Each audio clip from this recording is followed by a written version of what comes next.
Sheila, welcome to the fifth and final day of this year's IST-Africa 2022 conference. We're starting with the first track of eAgriculture, and we have presentations this morning from South Africa, from Uganda, and from Namibia. The final presentation by Carol will be presented this afternoon, and instead of James from the Western Cape will speak as the final speaker of this session. So the first presentation this morning is ICT Adoption Challenges, Case of Rural Small-Scale Farmers in the Amathole District Municipality of South Africa. Good day, everyone. Agyei Fosu is my name, a PhD student at Nelson Mandela University, presenting this study as a co-author to my supervisor, Professor Derry. The title of our study is ICT Adoption Challenges, Case Study of Rural Small-Scale Farmers in the Amathole District Municipality of South Africa. The two pictures on this slide clearly shows that farming as a means of food production in general have cycles, with each cycle requiring farmers to gather information to make critical and timely decisions. Therefore, under problem description and background, we have made 4 statements. The first statement highlights that irrespective of farming production a farmer is into, information is needed to interact with production factors such as land, labor, capital, and managerial skills to help farmers make informed and better decisions. Thus, information can be regarded as a farming input. But in the contemporary era, ICT tools such as mobile phone, laptops, and the internet have changed the way information is shared and accessed. Therefore, without the adoption or use of ICT tools, achieving efficiency, effectiveness, and higher productivity becomes a tall order to achieve. There is enough evidence in literature to support the notion that individual characteristics such as age, gender, educational background, perception of technology or ICT have effect on their ICT adoption. The study objective, therefore, is to assess individual characteristics as an ICT utilization challenge among rural small-scale farmers. 6 questions were posed to guide the study, but because of time, I will not run through all the questions, but I will mention 2 of them or highlight 2 of them. There was a question such as, what are the socio-economic characteristics of the participants? What type of ICT devices are currently available to the selected farmers? What are the perceived barriers to an ICT application in enhancing the farming activities of the selected farmers? Case study was adopted for this study. Questionnaire in the form of open and closed-ended questions were used to gather the empirical data for the current study. Purposive sampling technique was used to select 57 small-scale farmers found within Amathole District Municipality, and the selected farmers were into crops and livestock production mainly. Some findings of the study. For example, under demographics of participants, the study assessed 5 categories, and the 5 categories are gender, age, educational background, farming orientation, and employment status, or sources of income of the selected farmers. And as it can be seen in the table presented on this slide, some of the major findings are, for example, under gender, more males participated in the study than females, and the dominant age group was 54 years and above, and majority of the farmers had no formal education, as well as majority of the farmers had ambition of selling majority of their farm produce, and majority of the farmers, farming is their only source of income. In terms of ICT tools or devices available to the selected farmers, as it can be seen from the table, 100% of the farmers had access to cell phones, followed by radio, television sets, and a few had access to geographic information systems. To sum up the study findings, most of participants, representing 47.37% of the selected farmers, were illiterate, and only a few have attained a basic education and gone past secondary school. Other factors identified as possible barriers to ICT adoption by the selected farmers are the lack of access to modern ICT tools and their perceived usefulness of ICT, as most of the farmers, represented by 79%, see ICT in terms of facilitating communication. Also caused the lack of computer skills and internet connectivity was identified by most of respondents to be a problem that could hinder ICT adoption or effective ICT utilization of rural farmers within Amathole District Municipality. In conclusion, the study findings suggested that socio-economic factors such as illiteracy, internet connectivity, and perception could serve as barriers to Amathole District Municipality rural small-scale farmers' utilization of ICT. Thus, the study recommended that intervention programs be developed to e-skill the rural small-scale farmers in the study region as to effectively utilize the ICT tools available to them.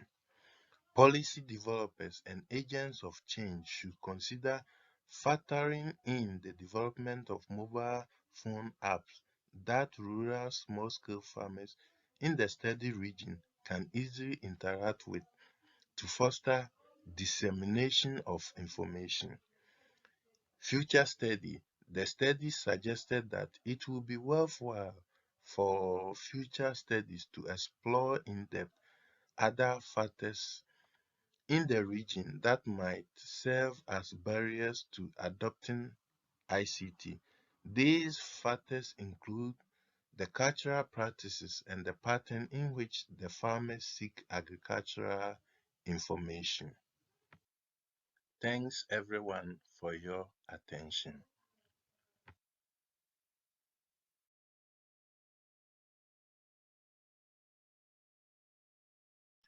Thanks, Agyei. There were a couple of issues that I'd like to tease out in your presentation that I found a little surprising. But before we get into that, can you paint a picture to help people understand where the Amathole district is located? Okay. Hi, everyone. Amathole district is found in the Eastern Cape. And one major uniqueness of Amathole district municipality is that it houses most of the former Black homelands.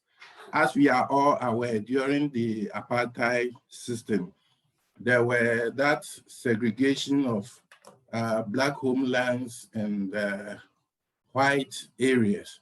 So Amathole district in the Eastern Cape hosts most of the Black former homelands in the Eastern Cape. Yes.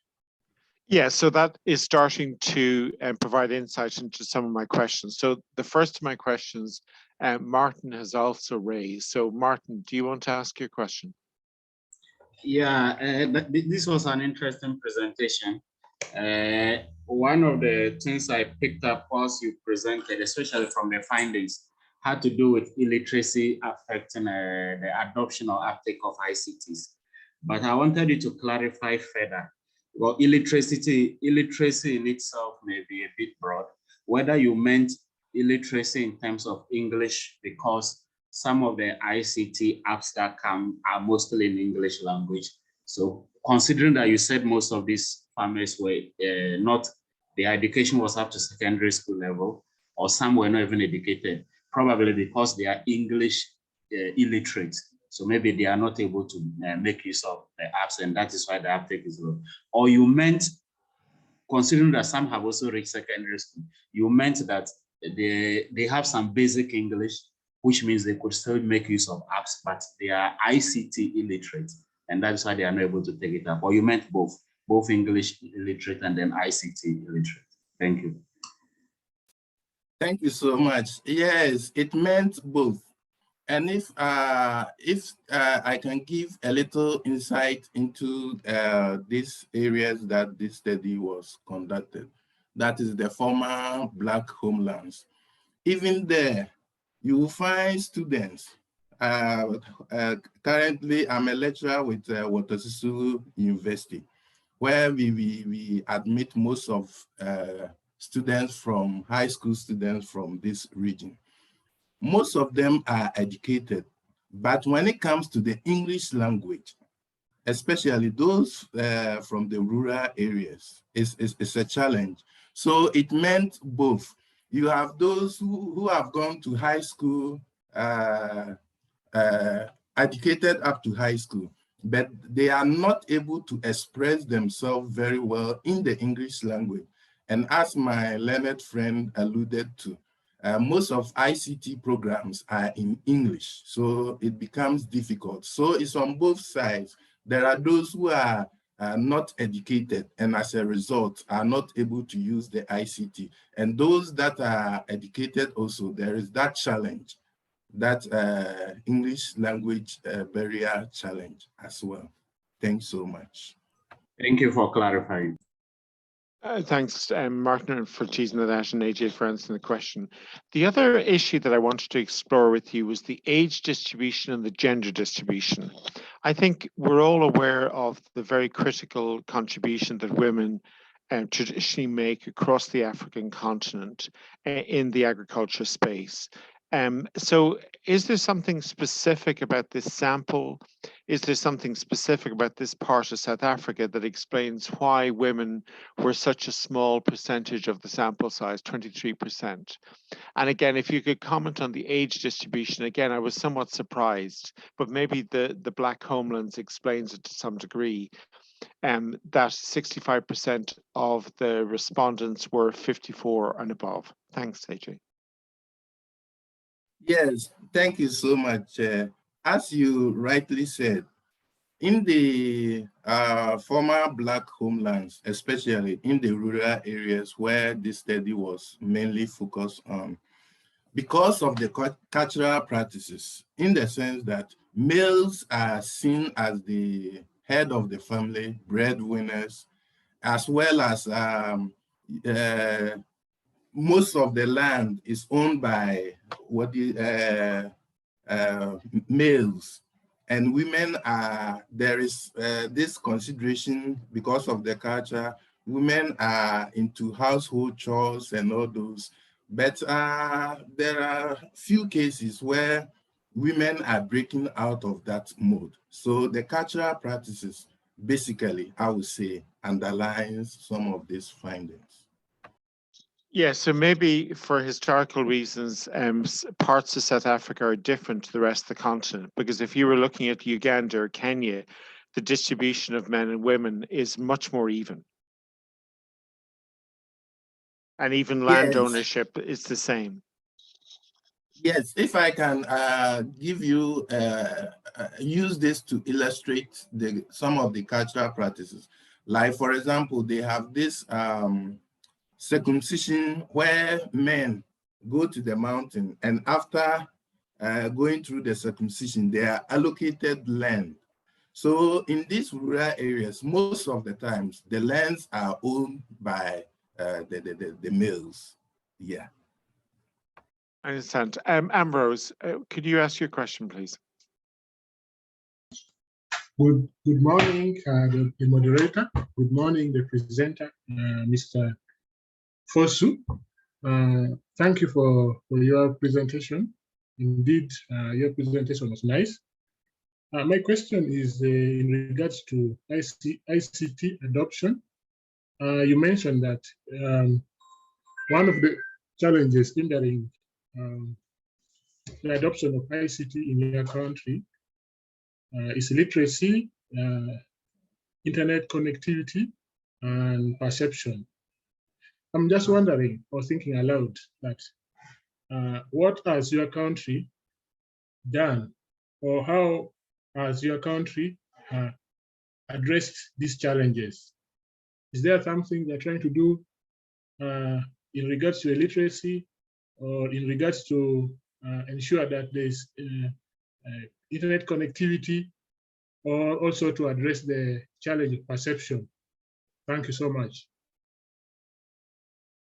Thank you. Thank you. Yes, there are some initiatives to address these challenges, but the problem is most of this initiative is focused on former homelands, urban areas.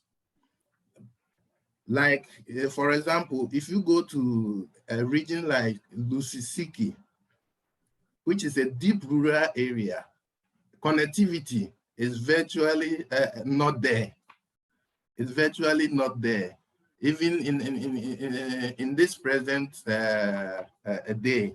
So there are initiatives to illiterate citizens, as well as mobile technology and all those, but in the deep rural areas, still there is that challenge.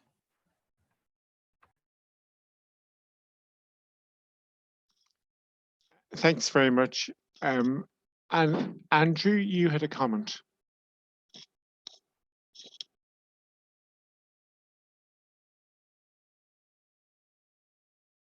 Oh, sorry.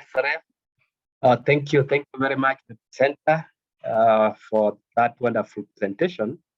I just had one concern. Indeed, you likely realize that ICT adoption across Africa is a major challenge.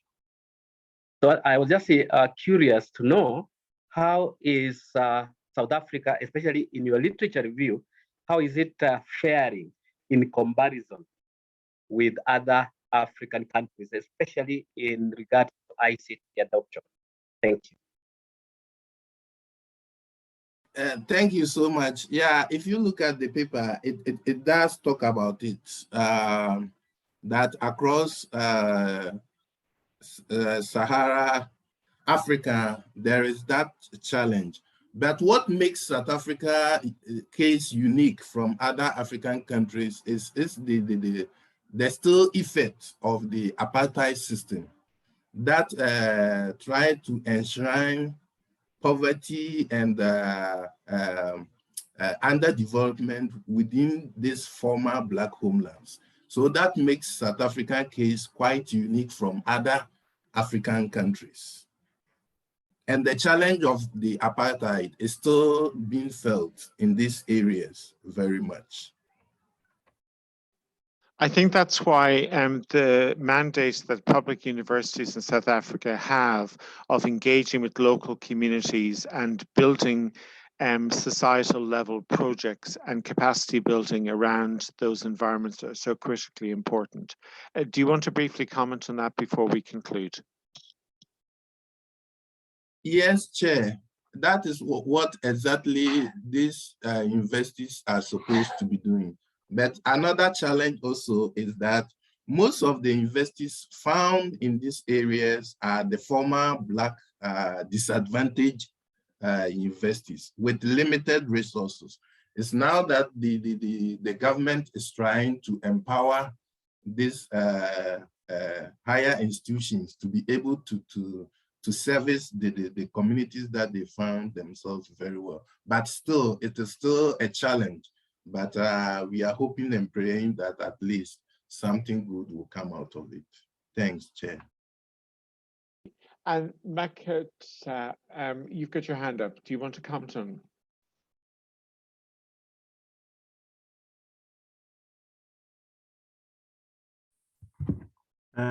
Thank you, Chair, and thank you, the presenter, for a wonderful presentation.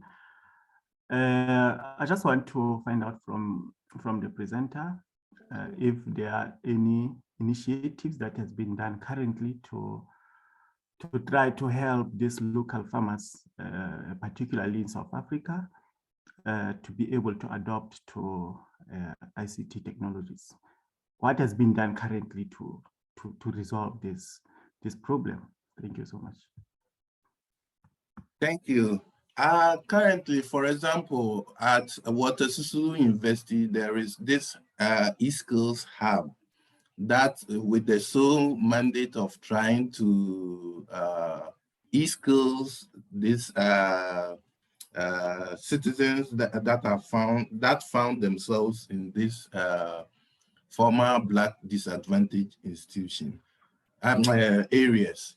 But the problem is with the vast majority of these former Black homelands, the pace at which this e-skill is going is very, I would say, is very slow.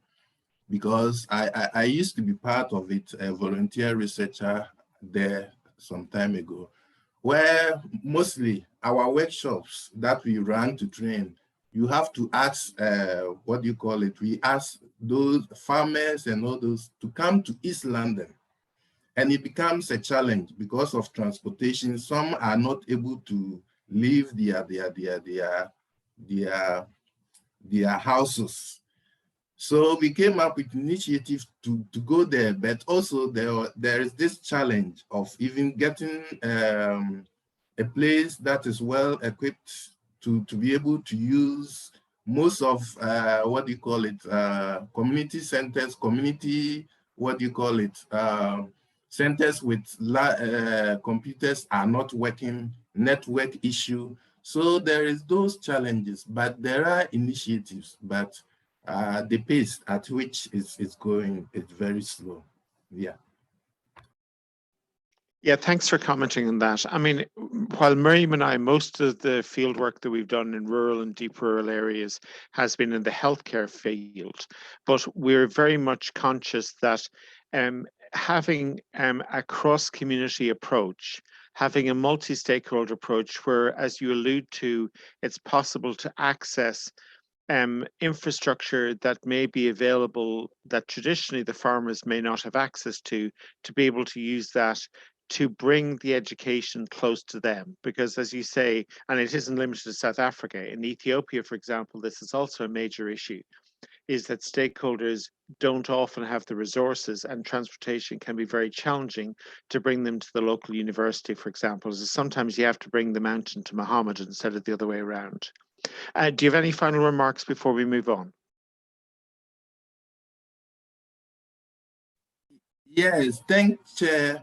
So an in-depth further studies will be done where we will try and come up with ways to assist, come up with ways to help in e-skilling this farmers as well. Thanks so much. Yeah, so since healthcare and agriculture are so commonly linked, Miriam and I would be very interested in opportunities to collaborate in terms of seeing how we can deal with food security and improve nutrition at the same time, because there is a very strong crossover between those two sectors. So thank you very much, Agyei. Our next presentation is by John, who's going to discuss the development of an English-isiZulu language translator to bridge the language barrier between EWS and Bantu language-speaking farmers, and the case in KwaZulu-Natal, South Africa. So this very much addresses this English literacy challenge that we've just been talking about. Thank you. Hello, everybody. My name is John Nyetanyane. I'm from Central University of Technology, South Africa. The research topic is development of English to isiZulu language translator to bridge language barrier between Illiteracy systems and Bantu language speaking farmers. Case of Swayimane region, KwazuluNatal, South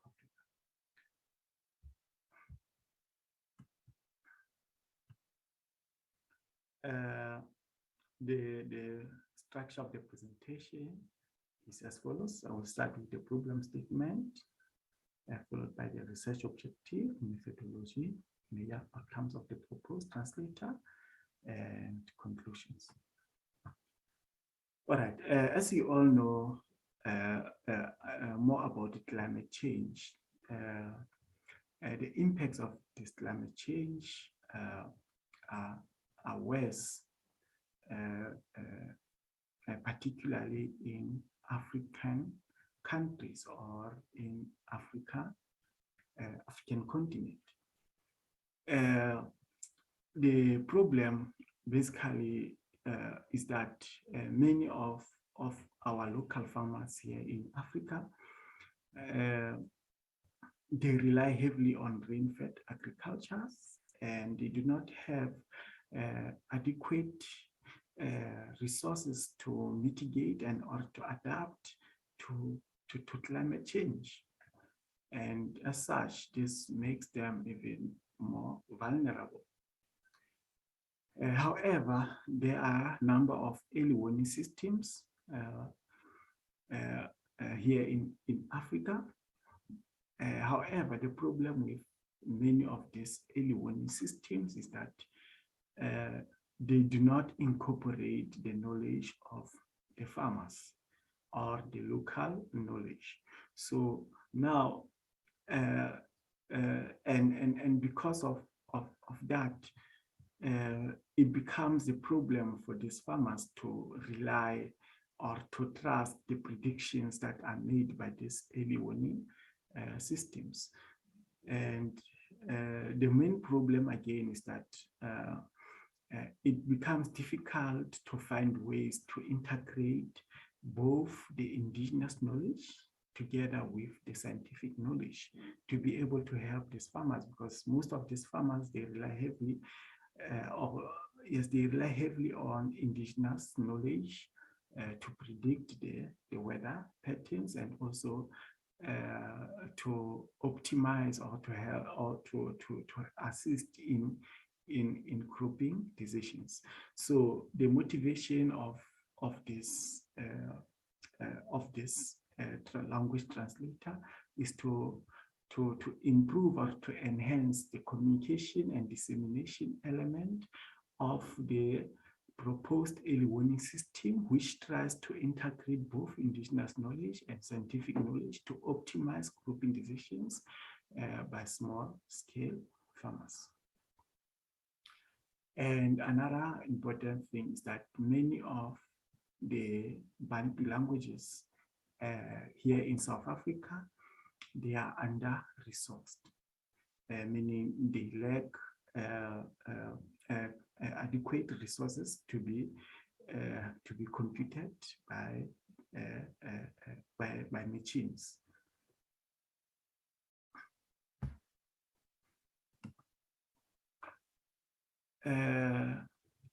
So here is the structure of my of the translator. What it does is that this translator will receive the early warning messages from the early warning system, and this translator is equipped of number of modules. The first one is pre-processing. This pre-processing module will perform tokenization. It will break the inputted or the source language sentences or phrase into manageable elements, and then from that phrase or from that sentence, it will remove the determiners. Determiners are words that are known to have minimum meaning to the target language. And then the conversion of contracted words will also take place.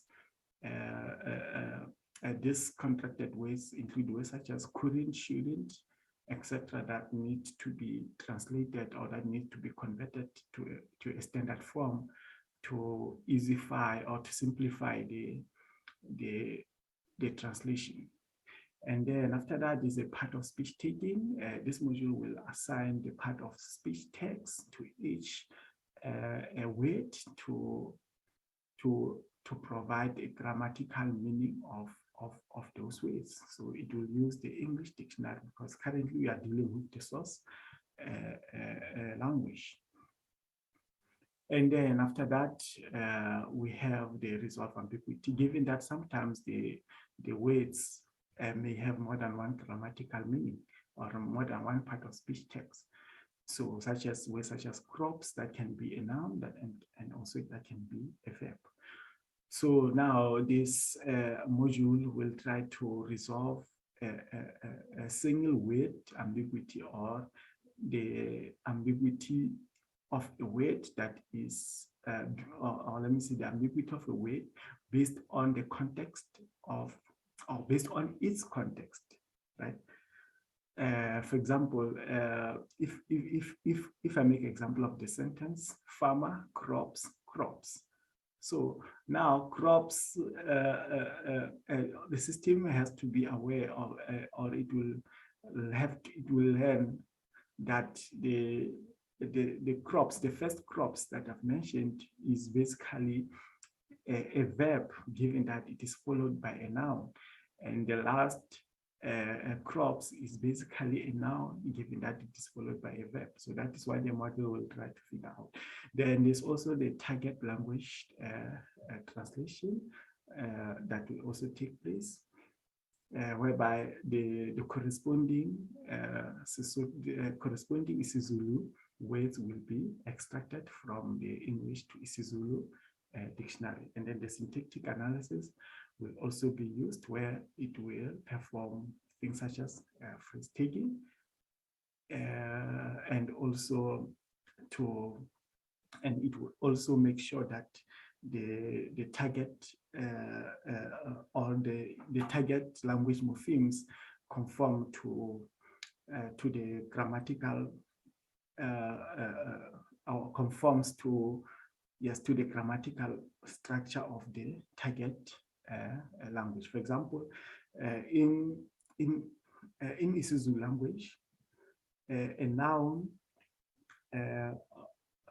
must start first, or considering the noun phrase, the noun starts first and then the adjective follows. Whereas in English language, the adjective starts first and then the noun follows. And then the constituents translation will also take place. It's basically the phrase translation. This one, basically what it will do is it will estimate the prefix or let me just say the affixes that need to be concatenated to the root words, so to provide the meaningful or the grammatical meaningful translation.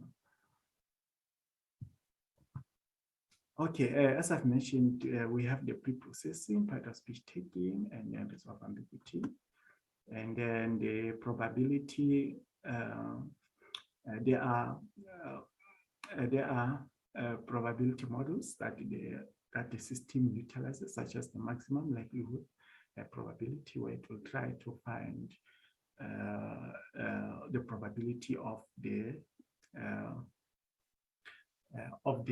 given of the text, of the given text or the candidate text, right? And then it will learn, or it will also use the source corpus to learn, to learn the grammatical patterns, or to be able to resolve the ambiguity. And then the target language translation, and then the syntactic analysis, phrase translation as well, or constituents translation. Yes, is the module will estimate affixes that will be attached to the target morphemes based on the context of the sentence. The probability models will be utilized to ensure that the attached affixes will result into sentences that are grammatically correct. So here, these are just the examples here, where the system receives the input crops, and then the system will estimate, given that crops can be a noun and can also be a verb. So the model will, or the translator will translate this word as a verb and also as a noun. And then the second one here that says May farmer crops in May. So given that sentence, May can be a modal verb or can be a noun, and then crops can be a noun and can also be a verb. So given this kind of sentence, then the translator will try to resolve the ambiguity based on the context of the words.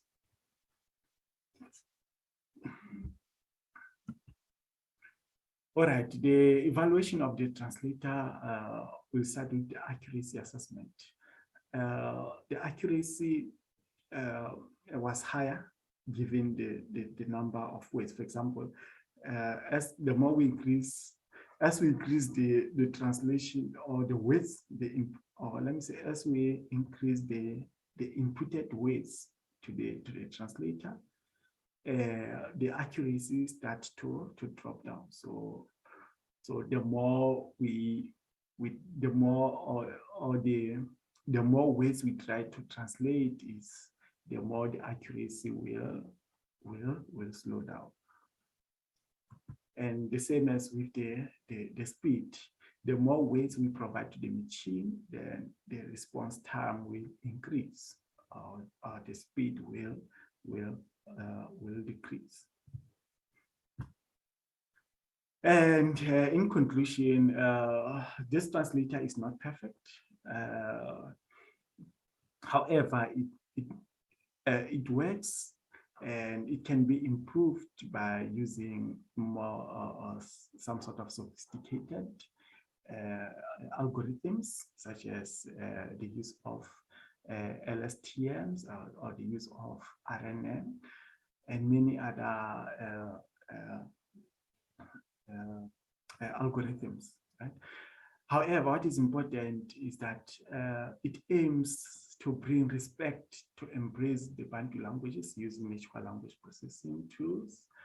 And another problem is that, as I've mentioned, that the isiZulu languages and under-resourced languages, so sometimes it became difficult to find more of ways to use in our corpus. And then another important thing is the aim of this translator is basically to enhance the good communication between A1 systems and its intended recipients, and also the number of challenges that are facing the current translator is that, as I've mentioned, that when more words are inputted into the system, the accuracy depreciates, and it can be improved by increasing by using more sophisticated algorithms, such as the use of neural networks. Thank you so much for your time, and I will be happy to take questions.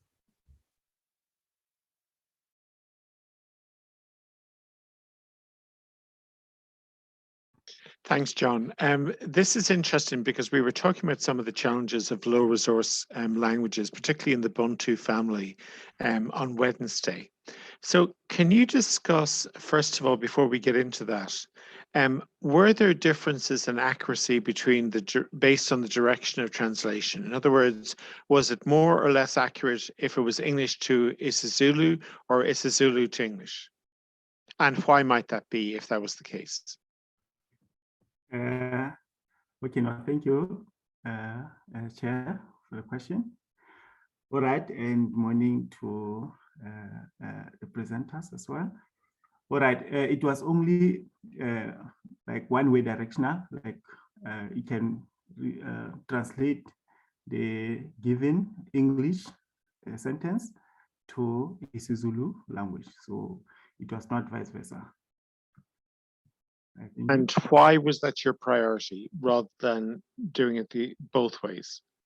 Just in terms of, I'm curious from a training point of view. All right.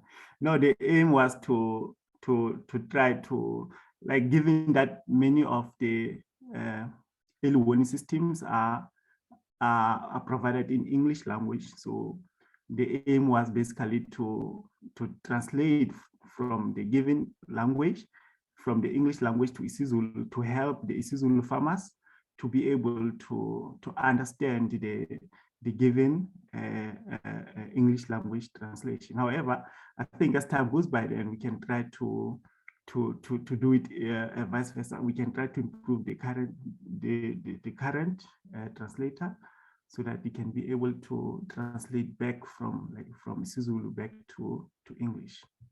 Okay, and would you mind then commenting on this challenges associated with the corpus?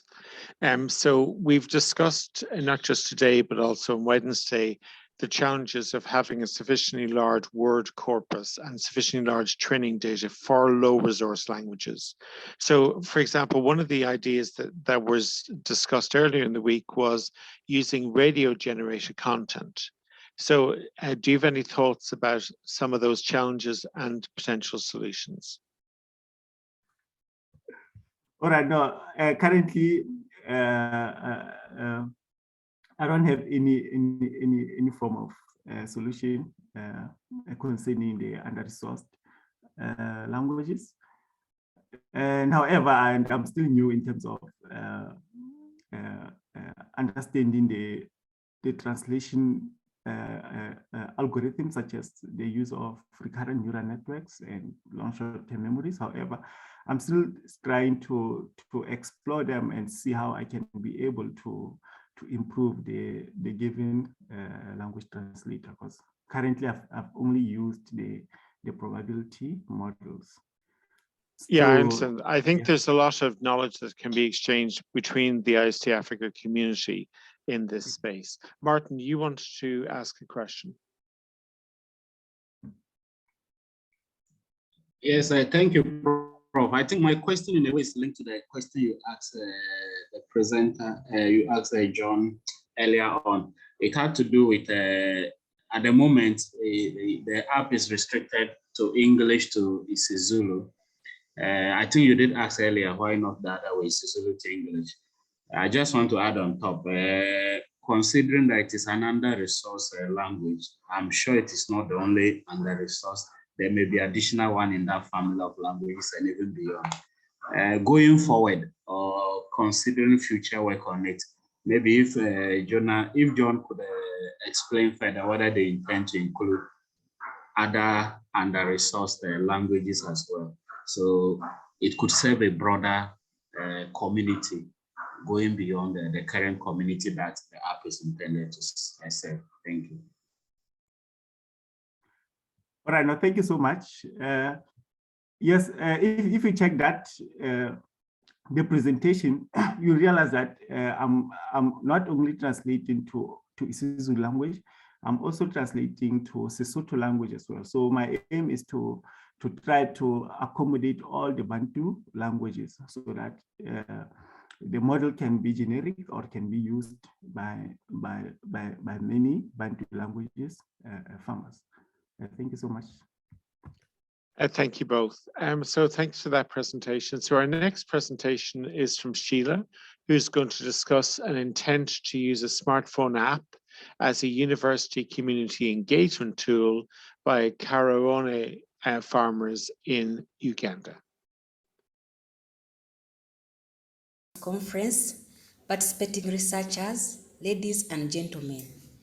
I am delighted to be part of this conference. My name is Nanyanzi Sheila. I am a PhD student at Vrije University in Brussels. At the same time, I work with Mountains of the Moon University in Uganda. Ladies and gentlemen, I'll be the oral presenter for the paper entitled Intent to Use a Smartphone App as a University Community Engagement Tool by Kabarole farmers in Uganda. This paper is co-authored by Professor Chang Zhou, Dr. Kinto Mugenyi Justice, Ivo DePaul, Mugenyi Andrew, Dr. Ilse Marianne, and Professor Leo. I and the co-authors come from Uganda and Belgium. Now, recognizing the notion that universities have to fulfill 3 core functions, that is teaching, research, and community engagement, I'll focus on the community engagement mission in my presentation. Traditionally, universities have worked with communities through face-to-face interactions. Most of the activities done between the university and communities have been done physically. However, this approach has presented several challenges. For example, there's been limited time for faculty members to engage with community stakeholders. Also, there were challenges with the financial resources to sustain community engagement activities. Moreover, there has been also another challenge of following up most of the activities done between the university and communities. And more recently, we had the problem of the COVID-19 pandemic, which seemed to hinder all the activities done between the university and community stakeholders. How to solve these challenges may start by adopting technology-based interventions. For example, we have seen people using smartphone applications in many instances. These applications have been used, for example, to collect data in agriculture. They have been used in schools for interaction between students and teachers. They have also been used to monitor several initiatives, and therefore, the usage potential of smartphone applications motivated Mountains of the Moon University in Uganda, together with their farmers, to co-create a smartphone application. This app was developed through a series of workshops involving farmers and academic staff. For example, to identify the variables to include in the application, where I myself participated. The application was developed by a technical team from Belgium, and this was followed by testing the app with a sample of 40 farmers from the district. Now, what could be the problem? The mere development of this application does not mean that the farmers intend to use this application. Therefore, the study aims at investigating the factors that influence farmers to use this application. Our study is anchored on the technology acceptance model. This model theorizes that individual behavior intentions are basically determined by 2 key variables. That is perceived ease of use and perceived usefulness.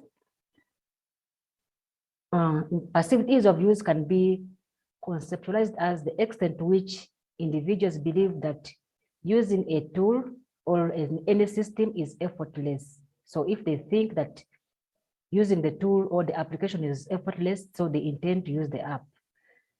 On the other hand, perceived usefulness is the people's belief that using a certain technology make it easy to complete specific tasks.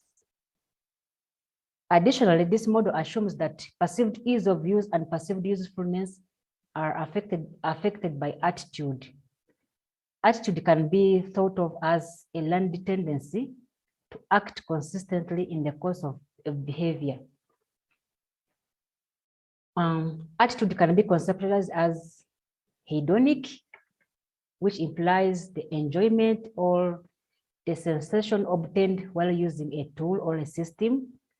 On the other hand, utilitarian attitude can be thought of as the functional benefits obtained from using a technology or a tool.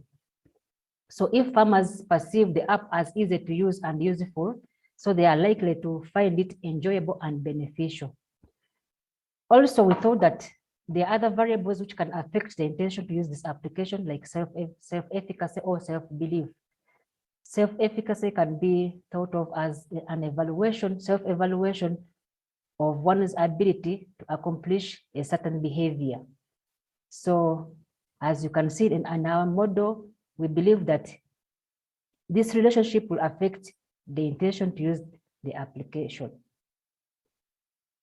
Methods, we involved a sample of 100 farmers from Kabarole district in Uganda, and the data was collected through a survey which covered the demographic characteristics of the respondents, then the constructs that can predict the intention to use this application as defined in the proposed model. The analysis was done with using smart PLS software in a structural equation modeling. Findings. We found that perceived ease of use has a significant effect on both utilitarian and hedonic attitude to use this application. This implies that farmers who perceive the app as easy to use or user-friendly, they form a favorable attitude towards using this application. Then secondly, we found that perceived usefulness is also a significant predictor of both hedonic and utilitarian attitudes or benefits.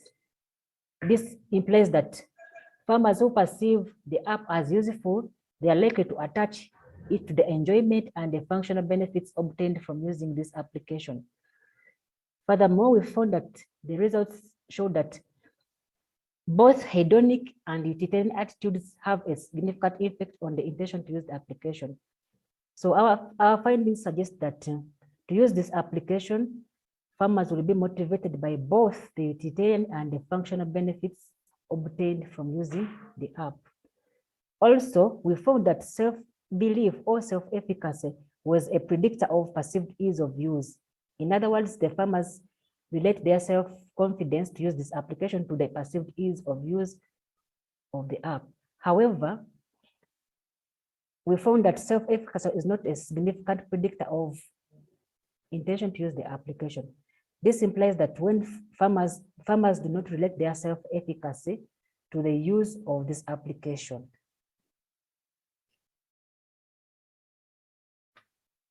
In conclusion, we found that the proposed relationship in the model were validated apart from one hypothesis, that is the self-efficacy and the intention to use the app.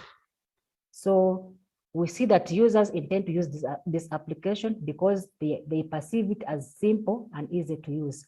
In other words, because they think the application will be easy to use, so they are likely to use this application. Also, we found that perceived usefulness will affect the use of this application. So if farmers feel that this application is going to be useful, therefore they form a positive attitude to this application. Also, the hedonic and utilitarian benefits are useful in predicting intentions to use the application. Finally, self-efficacy also plays an important part in determining farmers' perceived ease of use and usefulness of this app. So, conclusion, we suggest that smartphone application developers should place premium attention to the development of simple applications for farmers. Also, they should put into consideration the hedonic and utilitarian elements of this application to encourage usability of these applications. Then finally, the university should reflect on these factors if it is to realize this innovation to use the technology-driven tool for engagement with the farmers. And also the university should highlight the benefits of using this app in the trainings of the farmers, should emphasize how this app is going to be beneficial to the users. Once again, I would like to thank the organizers of the conference and the funding agency for this research, that is Vrije UOS under the IUC program for Mountains of the Moon University in Uganda. Thank you for listening to me.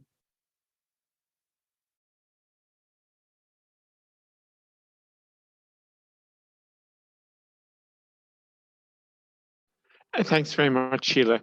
So one of the issues that we've talked about over the last couple of days is the availability of devices to target constituencies.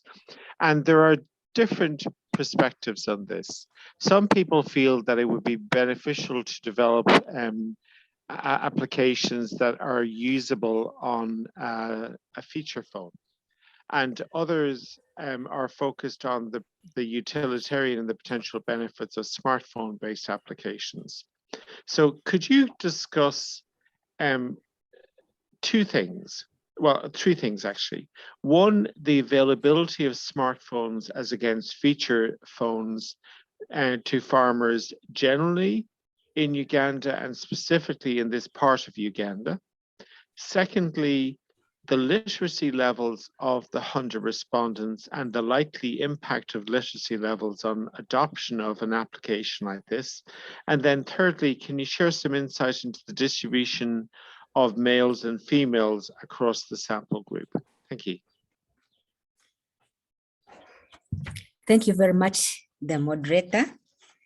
I am online with one of the co-authors, that is Andrew Mugenyi, and so he will also contribute where I have not explained very well.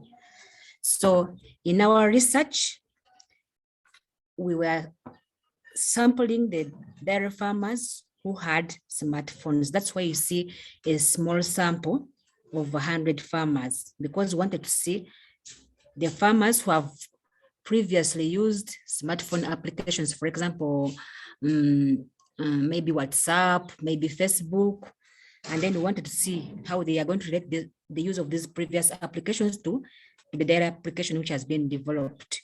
Also, the participants in our study, those who participated in developing the app, in getting the ideas, so these were part of the sample of the 100. That's why you see that the results were generally positive.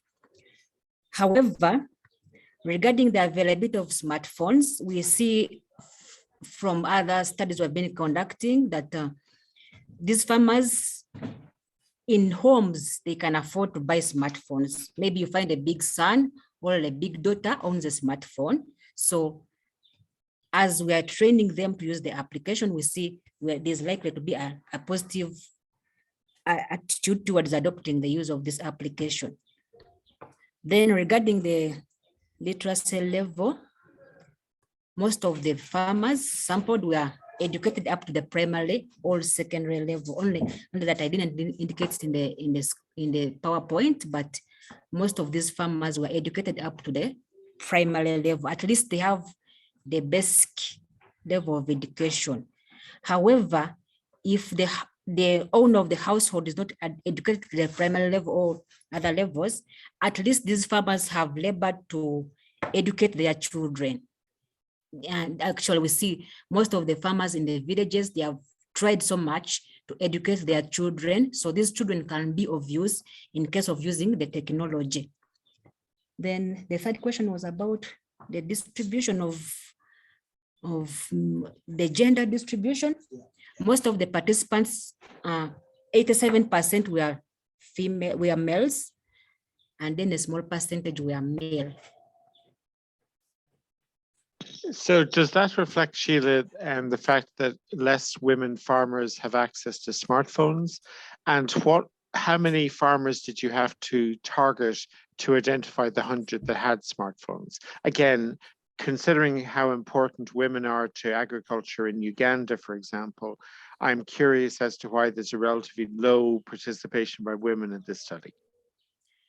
That regarding the dairy farming, we see that most of the farmers in Uganda, in dairy, they are males, not the females. The females are engaged in a banana plantation and other activities. Maybe my co-author can explain more about this.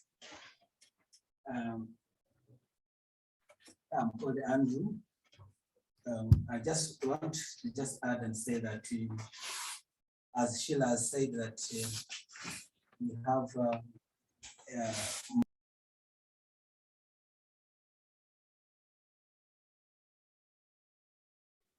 Andrew, we've lost your voice. Just check your mic and that you're not muted. Okay. You can hear me We now? can hear you now. Thank you. Yeah. So I'm saying that we have more males in this sector. It's only that in the small peri-urban areas where people are going more intensive, and you find that's where we're having now more women coming up. But generally, the bigger farmers, or the majority or progressive farmers in the dairy sector are more males than the females. So, but that's a very, very important aspect, because especially in the peri-urban areas where you find one person, women are having one cow or two, it's going to be more and more interesting as we go forward, as the numbers increase. That's great, Andrew. Thank you. Martin, you had a comment or a question? I think it's both of them. I was just looking at the model that the colleagues used. In terms of, I think their model was based on the one by Fred Davis, Term 1. I think there's also Term 2 and Term 3. Term 3 by Vakantej. I was just looking at why efficacy of, maybe they can elaborate further, or maybe they think of doing some recombination in future way. Why the efficacy factor was separated from perceived ease of use. As in Term 3, perceived ease of use was, there are some factors that influence perceived ease of use. And one of them is actually efficacy. So I was looking at why self-efficacy was separated as a different factor, instead of it maybe being something influencing perceived ease of use. And in their presentation, actually, I think they did allude to the same thing again by indicating in the findings that efficacy, self-efficacy was influence perceived ease of use. So I was wondering why it was separated as a separate factor. Maybe some explanation could clarify, or maybe in future they are looking at maybe recombining that back. Since Term 3 is more updated than Term 1. I don't know, maybe if they can clarify on that. Yeah, this is Andrew again. I think one of the issues why we try to extract out self-efficacy is that we, as far as the intention to use is concerned, we are trying to, because when you are introducing a new technology, especially in the rural areas, in our area here, we were hesitant to ask, do these farmers really feel that they have the capacity or they have the ease with which they can use these apps? So that's why we try to extract it out and make it more maybe explicit, and make sure that we see if it's going to affect their intention to use. Maybe, as you mentioned, in the future we can again combine it with as we have said in the Term 3. We recombine it and see the effects of perceived efficacy. Okay, thank you for clarifying. Thanks, Martin. Thanks, Andrew. And Ambrose, you have a comment. Okay, thank you, the moderator. Thank you, the presenters. Indeed, my fellow countrymates. Presentation is good. Mine is per se not a question, but just a brief comment on your presentation. I noticed that, or in the course of my research, I've I realized that there are a number of challenges facing the implementation of smart farming, or if you may call it, or implementation of smartphone applications generally. One of the challenges, which I think it is really key, is the penetration of smartphones in the community, rural communities, especially in Uganda. If my fellow countrymen in Uganda, they know that some regions, like for example in Karamoja, the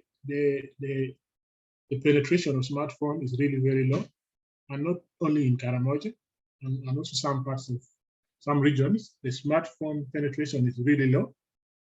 And you see, this can bring a serious setback in the implementation of any smart application, because for the applications to be used, one has to acquire or be having a smartphone. So this challenge is huge, and my fellow presenters, the countrymen, should think of way forward on how this can be handled. Second challenge which has come into my mind is the illiteracy, which has been mentioned by the fellow attendees. You find that in the villages, the urge to use a smartphone is there, but the resources to acquire a smartphone is not there. And yet this hinders the usage of the application. Most of the farmers are not learned, but yet they have the common sense and the knowledge to do farming. And then the third challenge, which I think it could be among the challenges, is the inability to adapt to the new challenges, to the new technology. Of course, technology has come, but most people are still reluctant to believe that technology can drive them, who can change things, who can change them. So this is also another challenge, and it's really a setback. And then another challenge which has come into my mind is the challenge of power. You find that in my country, power is still a challenge. Most cities have power, but in the deep rural villages, power is still a challenge. And yet these phones have to be charged, and farmers have to charge them and use them. So in most rural communities, people have started to adopt the use of solar power. Yeah, but again, also this solar power can damage some phones. And then lastly, generally the attitude and the mindset to adopt technology is still there in the rural community. People still don't believe that technology can change and drive them. These are my few comments, and my fellow countrymen from Uganda, I commend you for this research, because with this research, we can really try to really change the mindset of people and also adopt the use of smart farming, which is really still very scarce in Uganda. Thank you so much. Thanks, Ambrose. And Silma, you wanted to share a South African perspective on this. Yes, thank you very much. Thank you to the presenter and the speakers, and even to Ambrose to share their country-specific challenges. I do think we have similar challenges, probably not only in South Africa and Uganda, but across Africa. And that is the point of having a conference like IST-Africa and looking at partners across not only our continent, but into Europe and the Americas as well. We also have major power challenges. We also have connectivity challenges. We find in South Africa that mainly the youth are technology enabled and literate, and we still have a large portion of our older people that are not, I'm not saying illiterate, but not as literate, particularly in terms of technology, as the younger generation are. And the younger generation migrate to the cities after job opportunities and economic opportunities, whereas you find many of the farms, whether it is established commercial farms or whether it is family farms, are farmed by the older people who have not got the same technology adoption mindset. And it would be very interesting to witness some research into how those specific challenges can be addressed and how how technology in these circumstances can assist, particularly to benefit economic development. I think very often when a person is in a very high technology educational level, you think that technology could be a silver bullet to assist just about in every area of life to forward not only people but also the economy. And very often that is not the case. You've got to consider the circumstances and the people involved.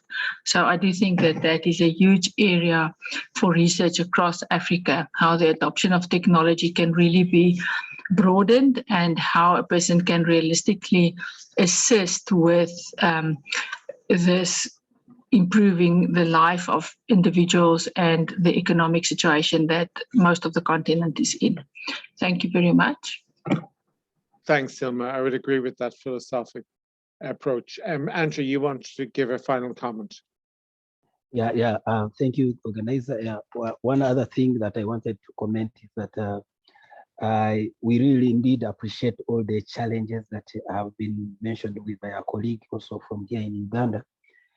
We also were very much aware as we started on this project, but one of the things that we also realized is that FM radio penetration is higher than even mobile phone penetration. So we tried, one of the things that we are doing also is to make sure that the app is used in, we have a database on our local radio station, so that when the farmers send in all this information can be synthesized at our radio station, and we have an expert from the university who goes to the local radio station and again disseminate the information. So it's like a two-pronged approach where we have a smartphone where a technical person can easily respond to the different things that the farmers are raising, but at the same time, to increase on the reach, we are also having this database on our local radio station, whereby all the things that are raised, the technical person also goes there and explains the things to the farmer. So kind of trying to make sure that we balance off some of the challenges that are being raised. So it is still work in progress. As we move forward, we shall be able to see what kind of impact this kind of intervention is having. Maybe Sheila can add on some other things. Sheila, I'm giving you the last word now. Thank you, Andrew. Andrew is calling it a local radio, but we have MMU radio. Actually, it is a university radio. So it is helping us to work with the farmers and see how we can use this application. Also, my colleague, my friend from Uganda has talked about the attitude of the people in the village towards the use of technology. Actually, one of the things we chose this application to work with the farmers, the dairy farmers specifically, is that we see this is a very big economic activity in the region, and we have very many farmers who are doing this activity. And then as we're moving in the villages, we saw that their attitude towards this technology is positive. Actually, one of them was like, this is like kind of a very big offer to the farmers, and they really appreciate it. So we hope they will adopt this new technology. The issue of the power in the villages, it is true, we have power shortages, but we try to make sure that this application can be used by the farmer. Once he's able to charge his phone, he can use and input data. Even if the person doesn't have internet at that moment, the data will be kept on the phone for some time, and then later when he's able to get maybe internet, he can send the data direct to the server at the university. That's what I wanted to supplement. Thank you so much. Thanks very much, Sheila. And I think it reflects the interest that there is in your research and the level of interaction. So we have a comment from John. Okay, no, thank you, Chair, and thank you to the presenter. I just want to understand one thing. You've mentioned something about simplicity of the application. And have you also considered the language, because the language as well, especially to the African communities, can play a vital role in terms of simplicity of the application? Thank you. Thank you so much for that question. Actually, I was waiting for it. I didn't explain all what the process went through to develop this application, but initially, we, the faculty members, we sat to identify the ideas or the parameters to include in the application. Some of them were like proposing that the farmers should measure the amount of cholesterol in the milk, measure the protein content in the milk, and then just a minute. So when we develop application, we invited first a group of farmers to come and test the application, and then the response we got, like, it's like they don't understand what we want them to measure. So to make it more simple, we had to rework with the farmers again. We invited them at the MMU. They came, and then we sat, and then we identified the variables that they are comfortable with, that they know, that they are aware of, that they can measure in this application. I hope I've answered you. I think constant engagement is absolutely key to all of this. And thank you very much, Sheila and Andrew. So our next presentation is by Serenia, and it's on the development of a livestock farm management information system.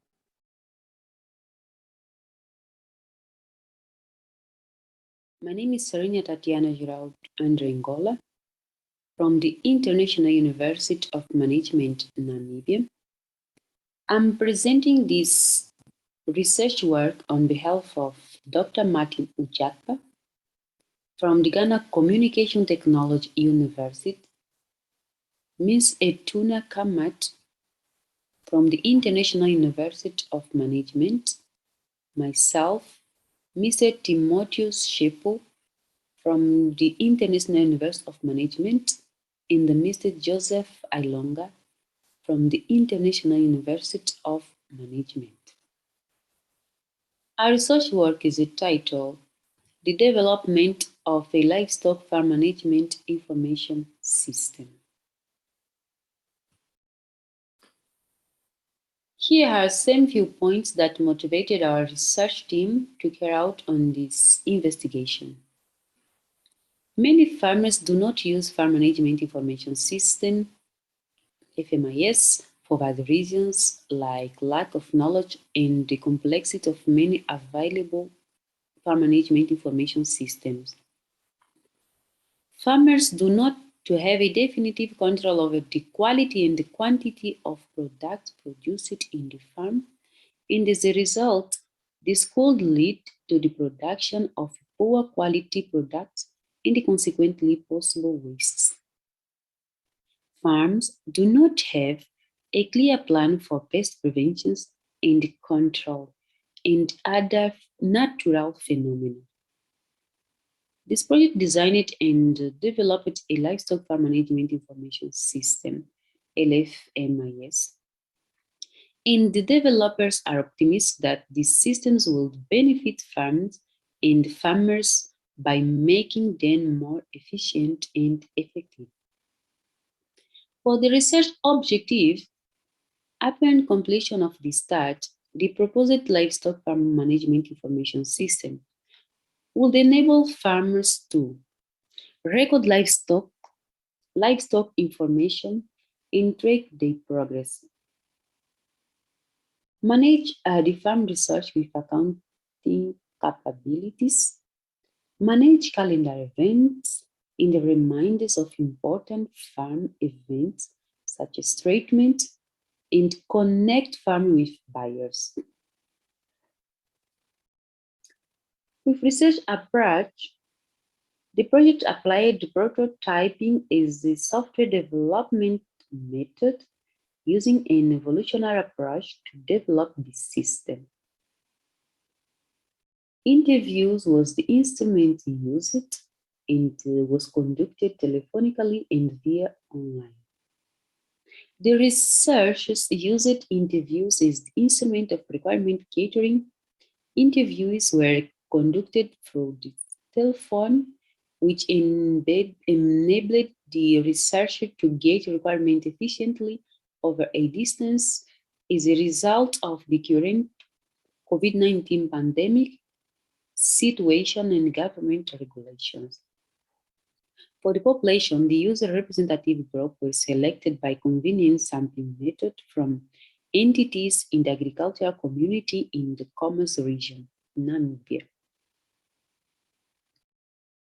Sample size will be 35 farmers, including 10 commercial farmers, 5 veterinaries, 5 farmers owners, 5 officers from the local animal farm authorities, and 10 communal farmers.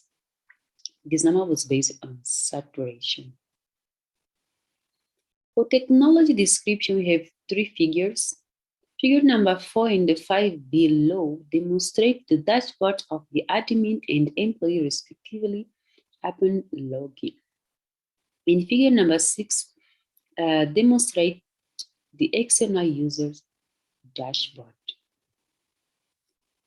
As a result of the occupation of the farm, we have that 12% of participants identified themselves as managers,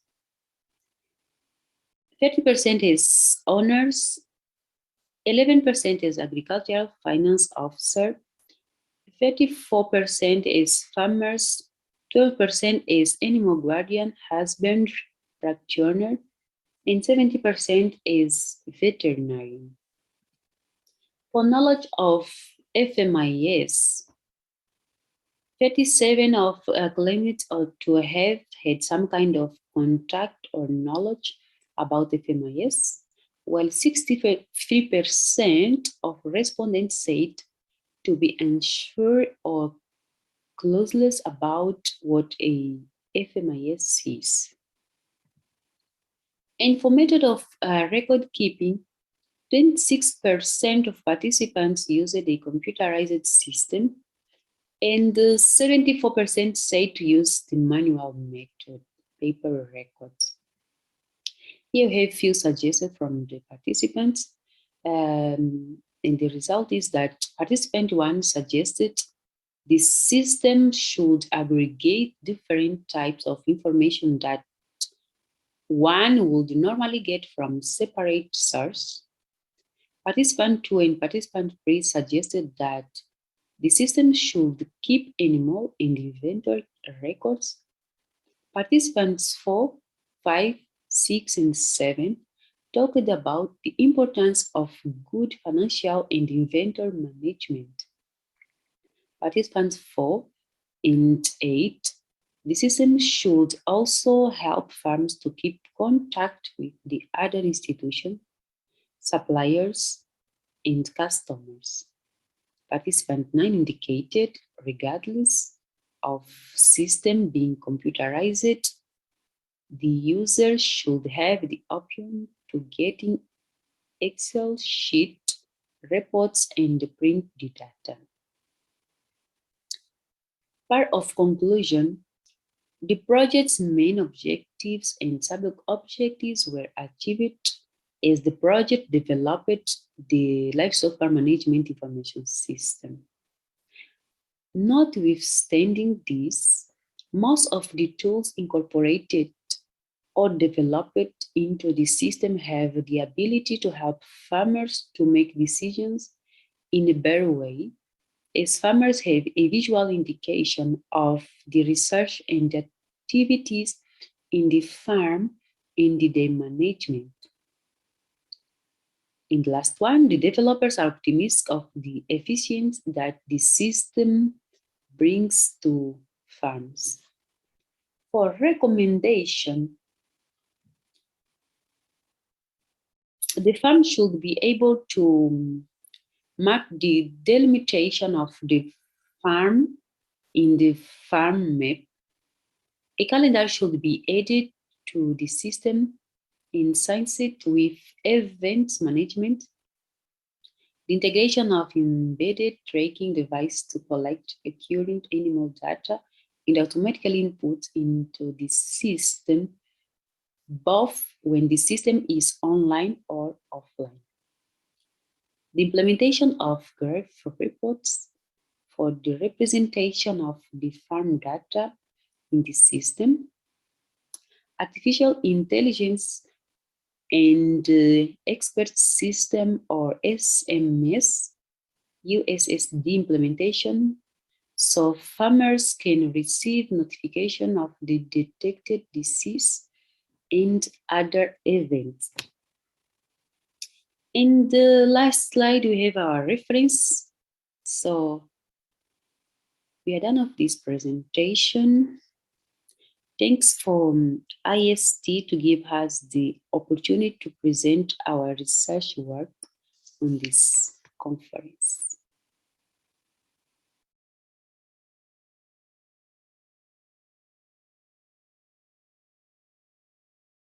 Thanks, Serenia. There's a couple of issues that I'd like to explore with you. First of all, can you explain the distinction in a Namibian context between commercial farmers and farm owners? Because they were two different constituencies that you mentioned that were part of the participant group.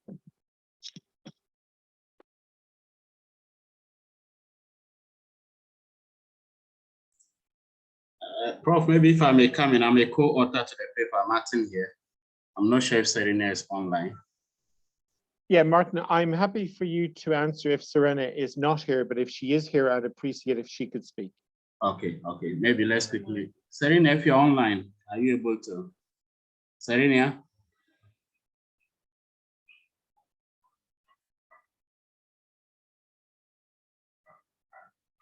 Yeah, I can see, Serenia, you're online, but you seem to still be muted. So are you having a problem unmuting yourself? So Martin, perhaps if you start, and then Serenia, if you can sort out the mute, because I really would like to speak with you. Thank you. All right, thank you so much, Prof. In terms of farm owners and then commercial farmers, what we are, the difference between the two in the Namibian context, there are farmers who have set up farms and have registered it as such in their names and they own and then run those farmers. Some of those farm owners are not necessarily commercial. They don't do it on a large scale. They do it on a small scale for their own, just for like a subsistence farming, not necessarily commercial farming. So we had cases where we had farm owners who are not necessarily commercial farmers, but also had farm owners who are also commercial farmers. So we decided to make the distinction between the two in the research as well, because we needed to cover, depending on the region we actually use, we use the commerce region, and then we had those category of farmers in there. Thank you. Andrew?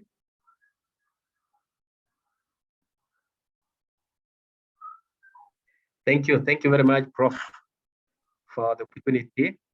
I really want to thank the presenters for that very wonderful presentation. I'm really very much interested because I come from, my name is Andrew Mambia. I come from Kenya, and we have a challenge also, of course, farmers trying to use farming management information system, and it really becomes a challenge. My concern actually is I looked at your research findings, and I observed that a number of participants actually did indicate that they were not sure, probably of the use of FMIS, that is Farmer Management Information System. And I was just wondering, would that be because of the structure of your Likert scale? Because I believe that you use some form of Likert scale, or maybe probably because of the knowledge. You know, sometimes if a farmer is not sure of what a farmer management information system is, then it can be able to think that. Maybe you can shed some light. Thank you very much. I'm not sure if Serenia has sorted her speaker and can speak, or maybe if I can go ahead, Chair.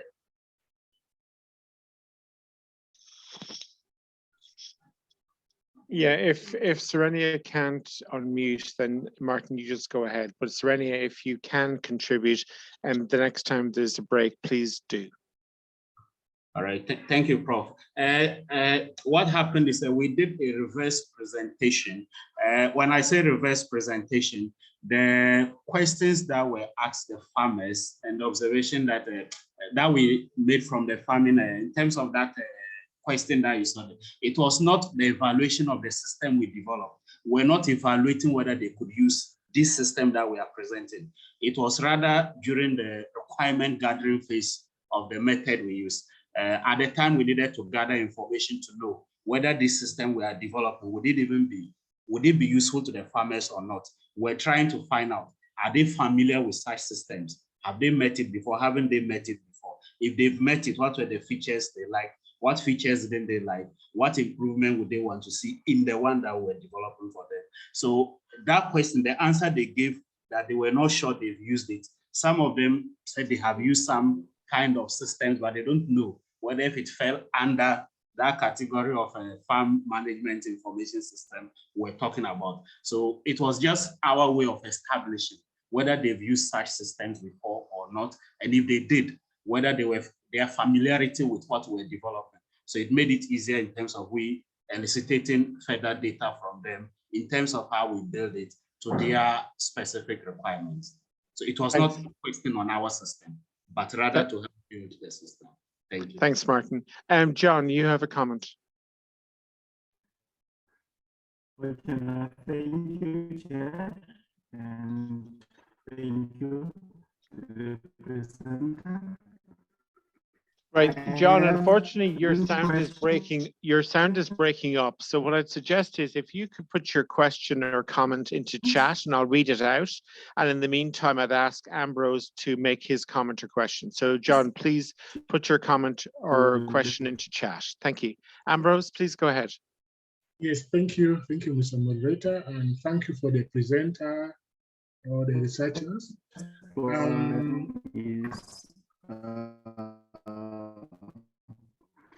You mentioned that. Can I continue? There's feedback. Farm management information system. Can I continue? Sorry, who's speaking now? Ambrose, please go ahead. Okay, thank you. Okay, my brief questions are, one, is the system in place and being used currently? And if yes, who developed the system? Is it the researchers themselves, or the project was outsourced to a company? And then thirdly, can the system be used remotely or online, or the system is still offline for now? Yeah, thank you.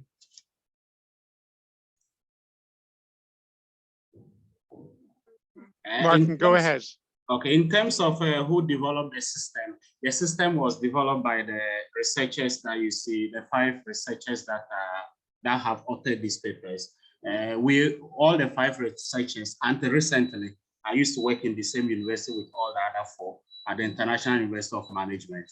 But until recently, when I moved to Ghana to work in Ghana Communication Technology University, we all work in the information technology department, but currently I have moved to the computer science department. So it is the authors that develop, with the exception of one person who is a master's student who had to learn alongside as part of projects that she was also undertaking to build her own in the system. Then in terms of it being deployed, at the moment it's just a prototype that we have. So it has not been deployed yet. Then in terms of it being used remote and online, yes, it was developed as a web-based system.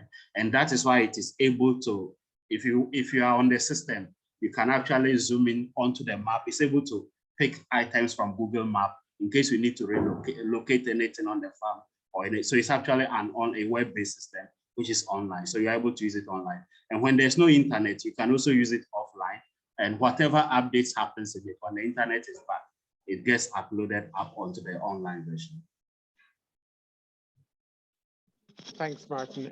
So I think John may have lost his connection. So he's coming back in again now. But what I'd suggest is we go on to the next presentation. And then if there's some time, we can ask that question at the end. So the final presentation this session is from James from the University of the Western Cape. So we're swapping with Carol, who's going to speak in the afternoon. And James's presentation is about awareness and perceptions of smart irrigation technologies by small-scale farmers in rural South Africa. Hello and welcome to our presentation.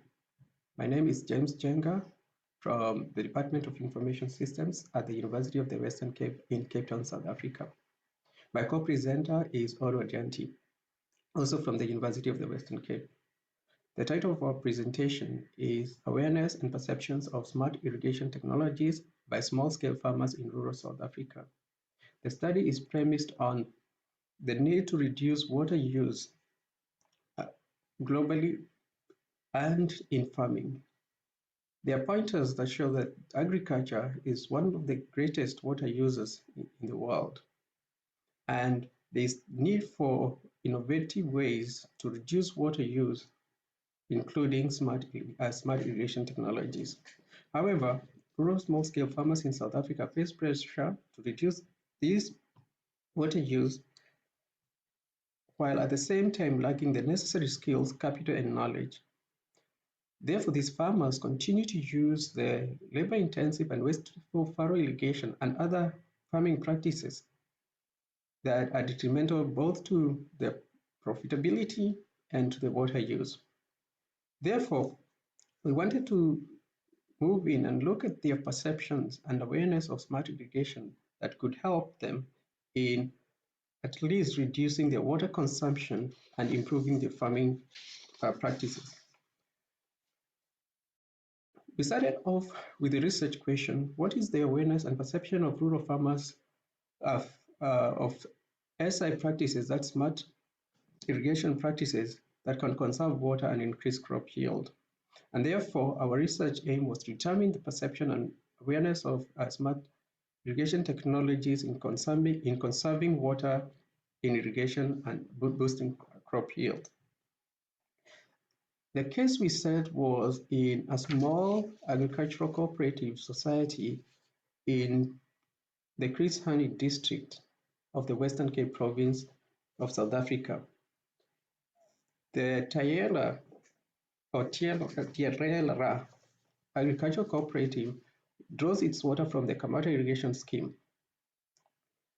Like a number of rural districts in South Africa, the Chris Hani district is underdeveloped in agricultural infrastructure and is facing severe or declining water resources and crop yields. The irrigation scheme uses water from the Lubisi Dam, which supplies about 36 million liters of water power onto about 4,000 hectares of land when full and when all its generators are running. And the water from this scheme uses furrow irrigation that has a combination of both controlled and uncontrolled furrow methods. These methods are labor-intensive and complicated to monitor and manage, that always leads to excessive watering, soil irrigation, and crop losses. We set up to use the tested unified theory of acceptance and use of technology in this study.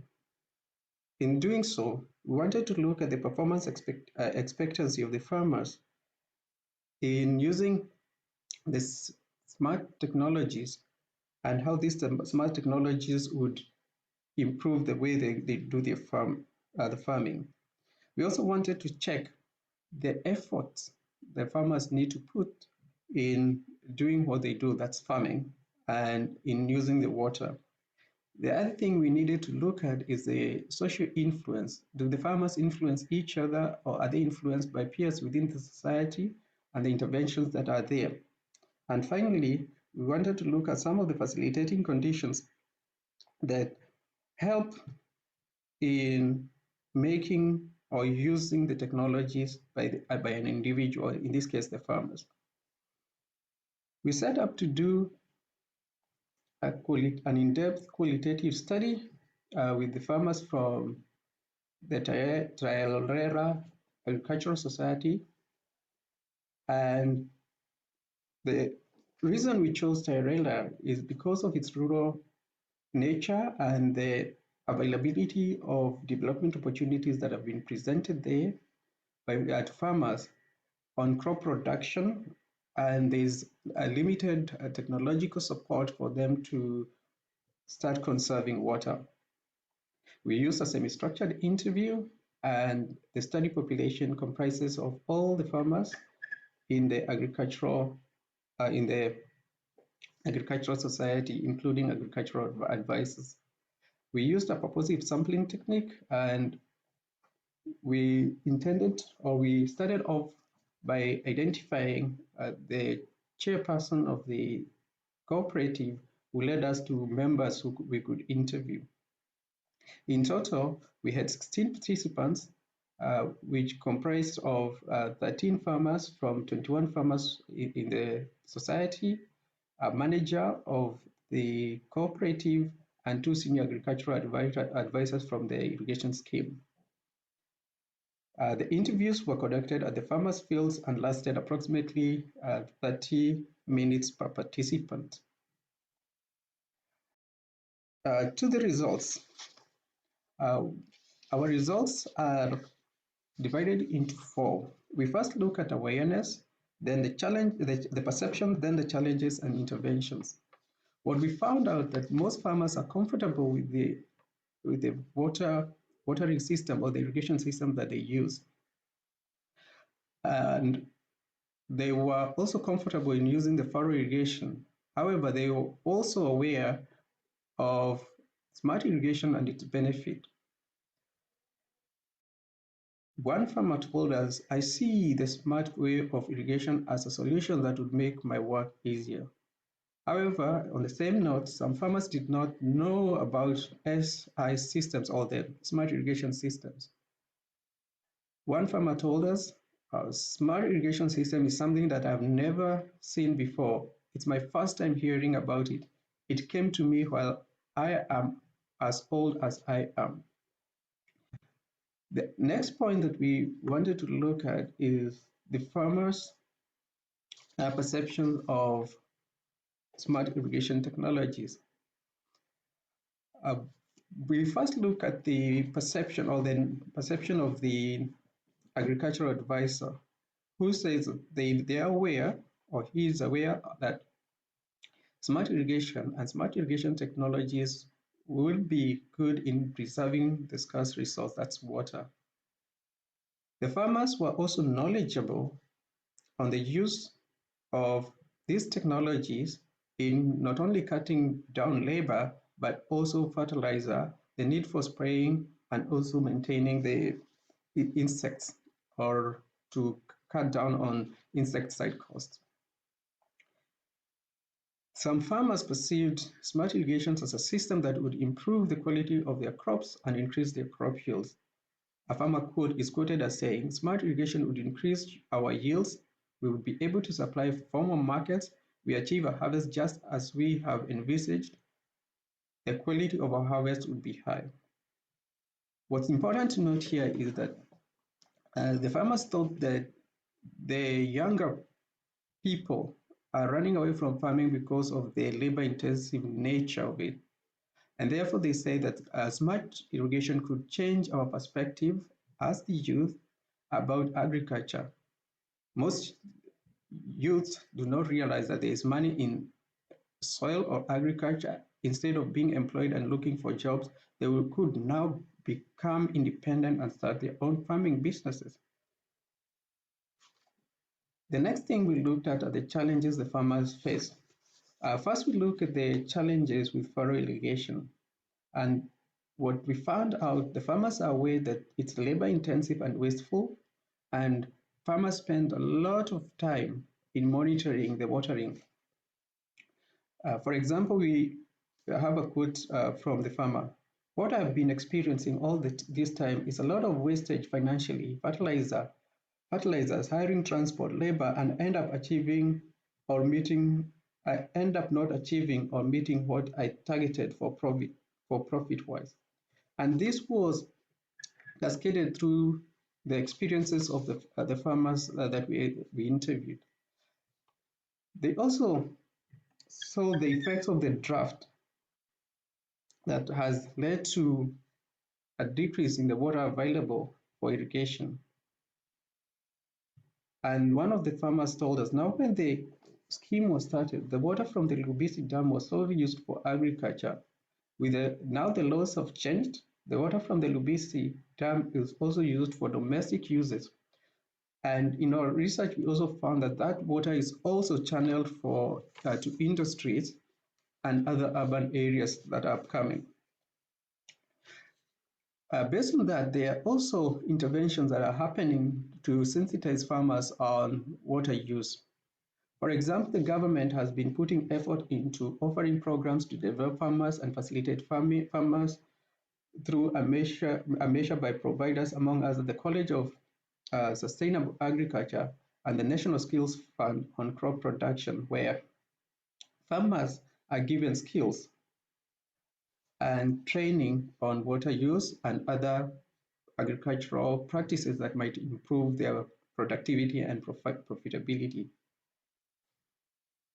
We got a quote from one farmer that said, the department brings each stakeholder to a workshop for demonstration of technologies that they think the farmers must adopt. It's up to the farmers to adopt the technologies or not to adopt. However, as we started off our research or our presentation earlier, we noted that these farmers are facing pressures on skills, capital, and knowledge.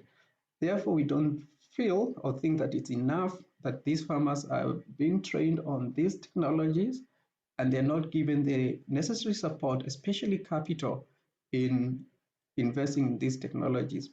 When we look at the findings and the conclusions that we can make, it's look at the performance expectation or perception of usefulness of the smart irrigation in association with the crop production performance. And we say that most farmers know that with optimal use of resources, including water, this would increase their profits, either directly or indirectly, by increasing the quality of their yields or the quantity of the yields. And if we go back to our model, then we can presume or hypothesize that this will affect a farmer's behavioral intention to use smart irrigation. We also look at the perception of usefulness in the use of other practices like fertilizers. And when we look at it in its totality, we see that the farmers would be able to increase their crop yields, and therefore we can assume that anything that farmers could do to increase their crop yield without increasing the input cost would positively influence their behavioral intention to adopt smart irrigation technologies. And we compare these two with the current irrigation system that they use, which is wasteful and labor intensive, and that always leads to water depletion, soil erosion, and the farmers are not able to plan or water their fields when they need to. On the contribution of this study, we see that it as one way of the farmers having some stability and probability when they're using these technologies in agriculture. And if the farmers adopt seeds as their seeds, because most of them are aware of them, then the benefits can only I'll say that again. If the farmers adopt these seeds because they are aware of them, that they would achieve the benefits, and by working together, they can greatly reduce some of the challenges they face, for example, in the sharing of knowledge and skills.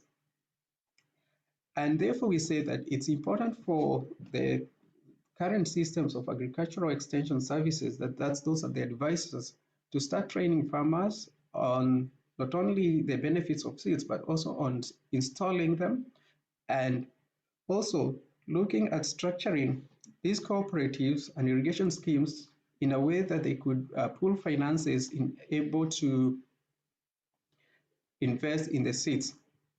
This would enable them to collectively start progressing towards the seeds in a way that would improve their water use and consequently their productivity and profitability.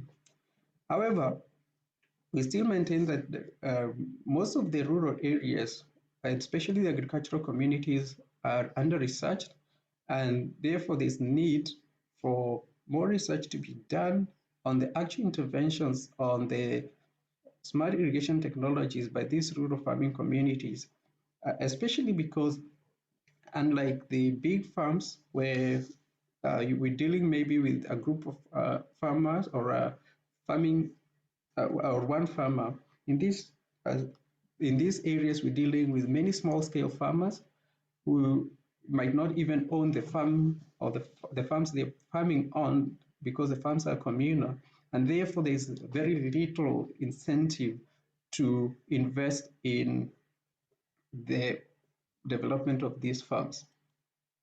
I thank you for listening, and I will pause now and get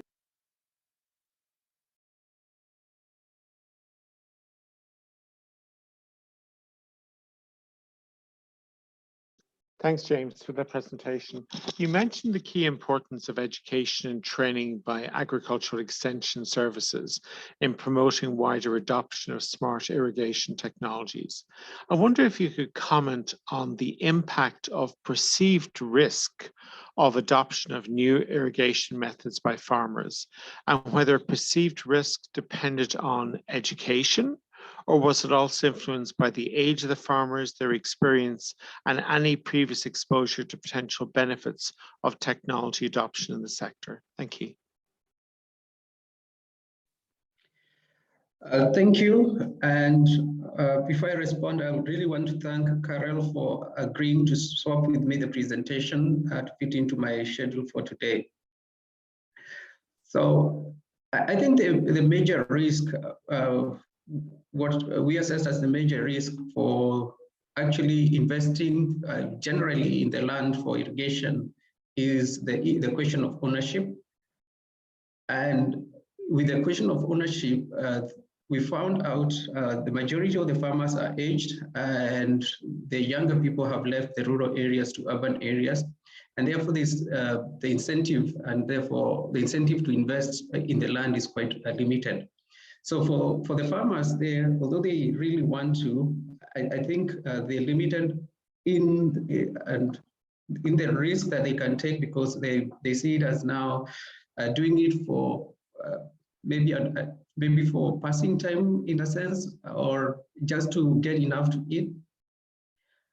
And therefore, in our assessment, we didn't see as if there is so much the farmers are doing to invest in newer technologies in the farming. However, I think that might change, and I'll respond to, I'll talk to that a bit later if there's any other question. I don't see any other questions or comments. So if you want to answer it now, you're more than welcome. Yes, okay. So one of the outcomes of this research is that it was done in conjunction with my student, who is part of the younger generation that came from the district. And after this research, he's gone back to the village, and I've tried to connect with him even for today, and he's quite busy. I think what he realized is the opportunity first to work with the farmers where he came from, and also to see the opportunity in farming. And I think with those opportunities coming, and to leverage some of the initiative by government, I think we can turn the perception of agriculture in those areas, and therefore reduce the risk, because with him going, and the things I last spoke with him on Saturday, the thing that he's talking about and the initiatives that are coming up, I think the risk and the perception of using these technologies for farming would improve, or rather the risk would reduce, and then the perceptions would improve, and we might see a change within the farming community on the adoption of smart irrigation technologies. Thanks, James. Are there any questions or comments before we take a short break? I don't see any hands up. So James, thank you very much indeed for rounding out this session. So the next session is going to start in about 5 minutes, and we've got presentations from Uganda, Kenya, Ghana, and Mauritius. See you back here in 5 minutes. Slán go fóill.